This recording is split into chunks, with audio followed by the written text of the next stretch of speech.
Boy, where you been? It's TeeJay the artist. You rockin' with me. You are the smartest, and we back with another video, man. And this Jimmy High Roller. Oh man, you know it's gonna be a good one. He said this was a generational mistake.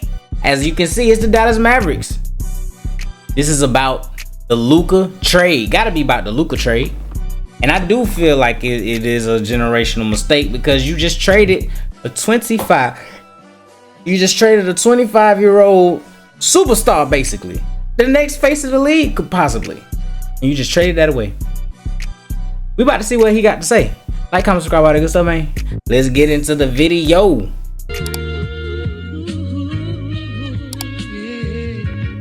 Could you turn me up in the headphones a little bit?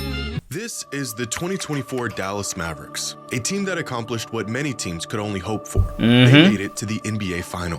Now, if ever in this position, most organizations will just run it back the next season. Yep. The same core group of players, possibly make a few tweaks here and then they just came from a finals, bro. Wow. In there, but when it's proven to work, the last thing you want is big, drastic changes.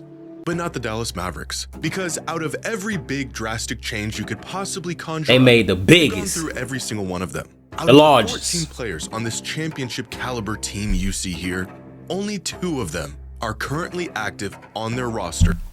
Oh my gosh. Traded, injured, traded, injured, traded. Oh, y'all messed up. As we speak. Didn't they have I saw a game and it was like one person on the bench, bruh. Like, y'all ain't even bringing up the G League players to fill them spots. What are y'all doing? No 10 days going? Y'all doing, man? Y'all they ain't got no bread or something? Decided it wasn't enough. It is a mess y'all around finna tank. Find out of y'all finna try to get Cooper Flag. And a trade that initially felt like the most shocking and inexcusable transaction in NBA y'all gave Luka has somehow turned out to be a whole lot worse. To the Lakers. No. Uh-oh. I don't feel good about that. Oh, dang. No. Oh, here we go. Jimmy High Roller, he got something for y'all. Today's video with Geek, there are Blazers sent off. Let me get past this part. Shout out to him for SeatGeek. Put in his code. Only on SeatGeek. Yeah. Alright, let's get it. 25 minutes. 25 measly little minutes. This is the total amount of time Anthony Davis and Kyrie Irving played on the floor together this season. Damn. It was a marvelous 25 minutes and a glimpse at just how at what they could be in the post-Luka era. What would ensue over the next month is a series of events that would make even the most rational, level-headed sports fans believe in curses. 5 weeks ago, when the Mavericks traded away Luka Doncic, the general consensus was that Dallas was trading away their future to win now. To win now, and I felt like, nah, I don't think that's a win now type of roster. They're gonna, if all healthy, they definitely was going to make it tough for a lot of people, but I felt like it wasn't going to win now regardless.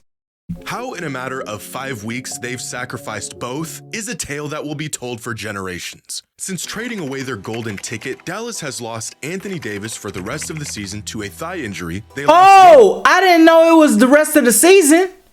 I didn't know Anthony Davis was out for the rest of the season. I thought it was just until he... I didn't know Anthony Davis was out for the season. I thought he was going to come back.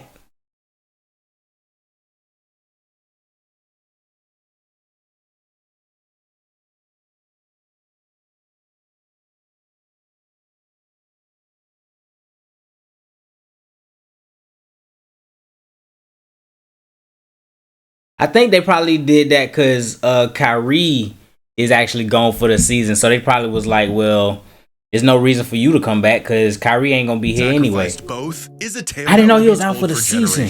Since trading away their golden ticket, Dallas has lost Anthony Davis for the rest of the season to a thigh injury. They lost Daniel Gafford to an MCL sprain. In a 3-day span, they lost PJ Washington and Jaden Hardy to ankle injuries, Dante Exum to a foot injury, and Kyrie Irving gone for the season after tearing an ACL. 70% of their rotation gone.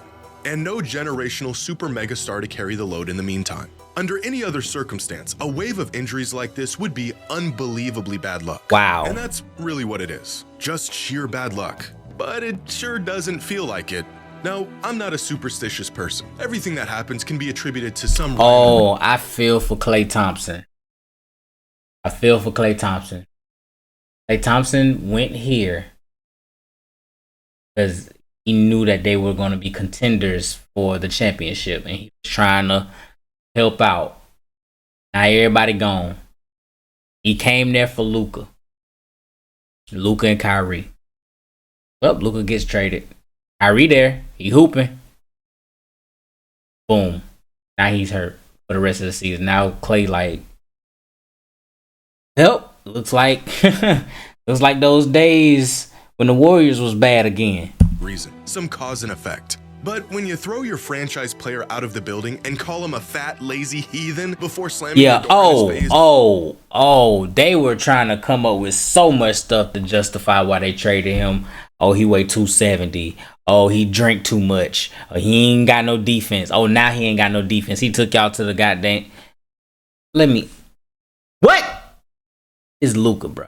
Come on, man. This bad luck is gonna look a little bit more like retribution. And it is so much worse than we could have imagined. Oh, wait until he play y'all in Dallas. And y'all ain't got nobody? 134 minutes on the court. That's the combined minutes of every player on their roster throughout the regular season. As of this week, only 10% of those minutes are on their active roster. Dang. 10%.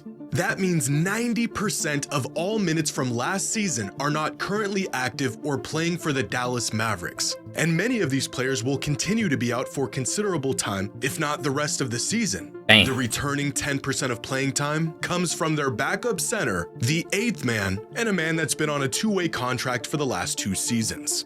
If you have a Mavericks fan in your life, check on them. See how you gotta give them a hug, boy. What has happened to them and their Dallas Mavericks fans, y'all might need to click off this video, because I'm pretty sure it's gonna get worse. team is criminal. The only consolation to the Luka trade was that at least for the near future, the Mavericks would be in title contention with Kyrie and Davis. That they would be winning games while the Lakers were prepping Luka to take the torch from LeBron before he retires. This couldn't be further from reality. From the start of the season to the infamous trade, they would be winning games while the Lakers were prepping Luka to take the torch from LeBron before he retires. This couldn't... Anthony Davis abductor strain, Daniel Gafford knee sprain, Derek Lively ankle fracture, Caleb Martin hip strain, PJ Washington ankle sprain, Kyrie knee sprain, Jaden Hardy ankle sprain, Nico Harrison brain damage. If y'all don't know who Nico Harrison is, he the one that traded Luka. Brain damage. Further from reality. From the start of the season to the infamous trade, the Lakers and Mavericks were just 1.5 points apart in net rating. Even without Luka in their lineup for over a month, Dallas was playing better than LA. But since Luka's first game with the Lakers, LA has the 7th best net rating in the NBA of plus 6.4. Look at the drop off. Have a net rating of negative 8.2. The 3rd worst in the entire league. The Lakers look like legitimate contenders right now, winning 12 of their last 15 games. The Mavericks can hardly field. Where Orlando Magic at? Okay, we right here. We bad offense but good defense. That makes sense because we can't shoot to save our life. But we gonna lock your ass up though. And look at these two motherfuckers right here. That's number 1 and number 1. That's number 1 in the West, number 1 in the East. Oh, is this the Nuggets over here, bad defense. Is this a little the playoffs right here? Well, no, because the Kings, their record is not good. And the Blazers is up here? That's weird.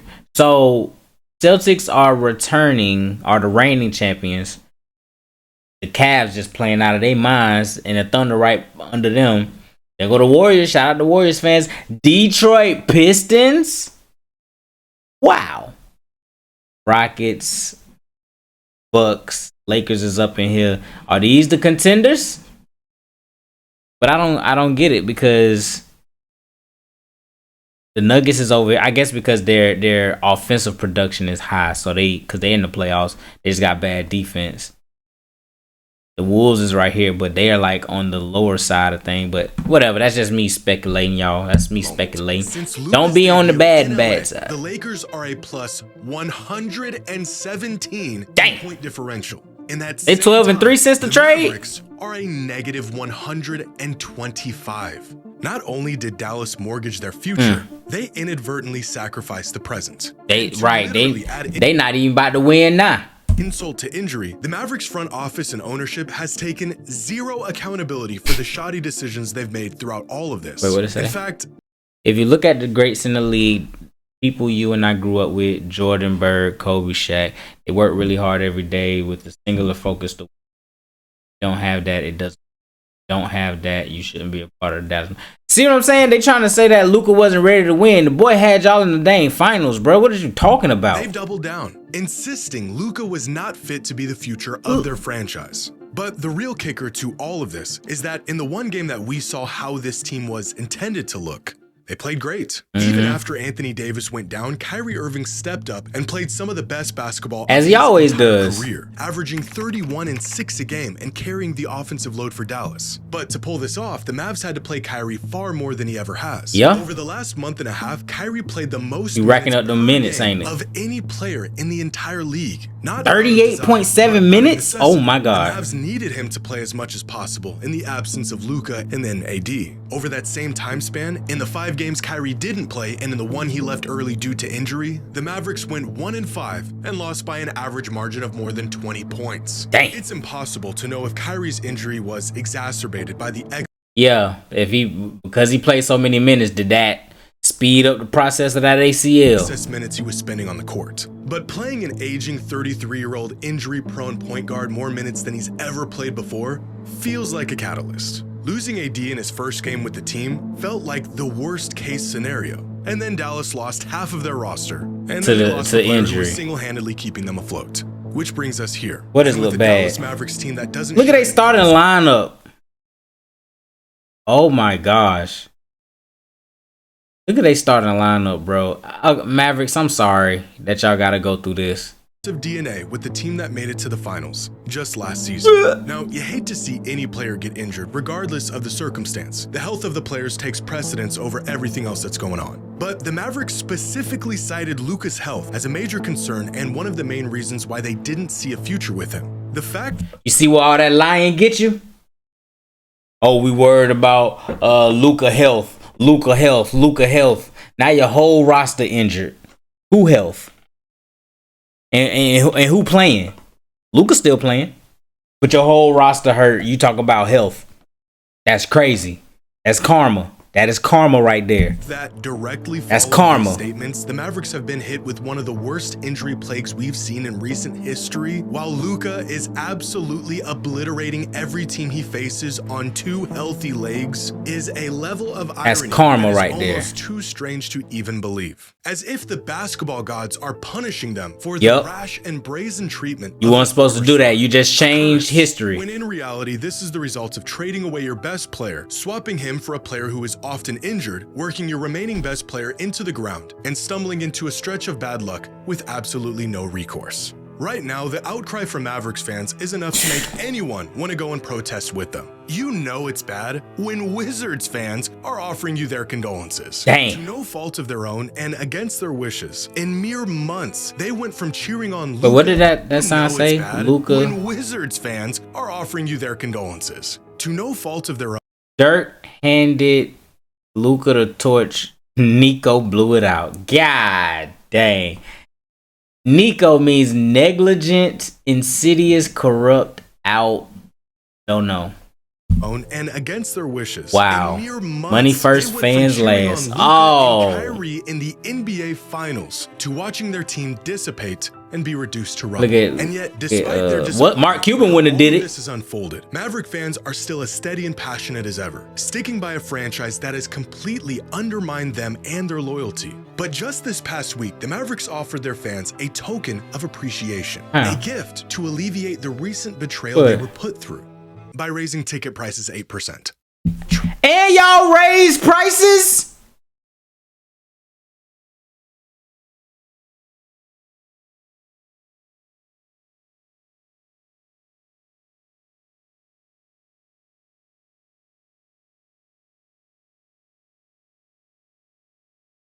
You trade Luka away. The people want to see him, And y'all said we're gonna raise the season ticket prices.